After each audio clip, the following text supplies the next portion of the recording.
John Dalton, more on this issue, the U.S. security guarantees. We know that the United States has a lot of the Middle Eastern nations, Kuwait, Bahrain, Saudi Arabia, Iraq, where they host their bases. And due to the war on Iran, Iran is now deeming all of these sites as legitimate targets, and that's how it has been running for the last 37 days. However, all of these nations that do host U.S.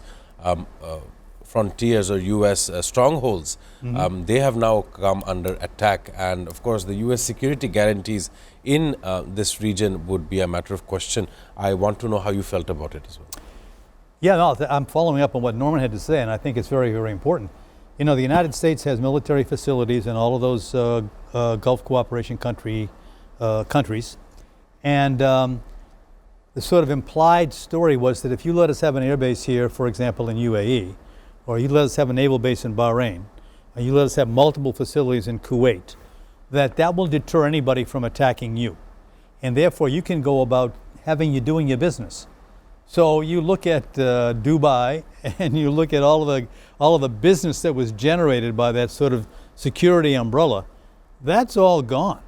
I mean, nobody's sitting down now in a coffee shop saying, "Hey, let's go to Dubai, honey, for the weekend." No, they would definitely not think. They're not thinking like that anymore. And that may be a long time before they recover from that. And this was all because of a false assumption that the United States would protect them if they let the United States put military facilities in those places. Now, Norman has worked in the Gulf, so he knows. He has worked in the UAE and so forth. He understands how people had a false sense of security. I believe that they had a false sense of security.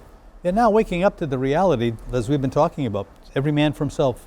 Donald Trump very specifically said that he would turn Iran and turn them back into the Stone Ages, or that is the type of commentary that he made.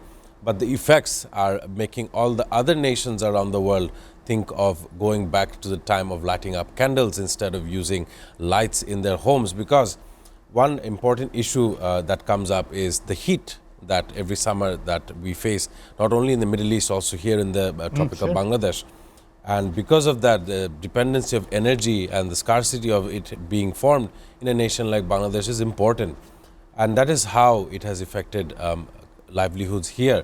I want to know, instead of sending Iran back to the Stone Ages, it is sending all the other nations trying to understand how they can depend on the coming months. How do you see it? Well, I think that, Trump's comments reveal a deeply troubled man, telling MBS that he could kiss his butt, and then saying those foolish things about bombing them back into the Stone Age, unleashing hell. I mean, this is not the diplomatic language of somebody who's a well-developed strategic thinker. I mean, this is a cruel, low-class kind of a comment. I have not seen Barack Obama, if you draw a contrast, even Joe Biden use such a language. No, they would never. Regarding this. He's one of a kind, and let's hope that there's never a repeat of that kind. But let's also look at, the situation, as you said, is that we're all suffering from this. I mean, people. There's a story today in the Daily Sun, the Daily Star. Summer's coming. What's with all the air conditioning? How are we going to manage to do this?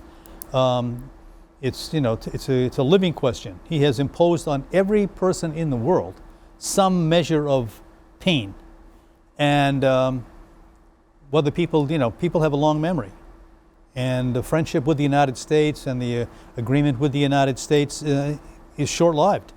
So, it's a sad lesson to learn that, power is not necessarily absolute, and the United States is not necessarily able to control the response from when they act like cowboys like that they're doing now.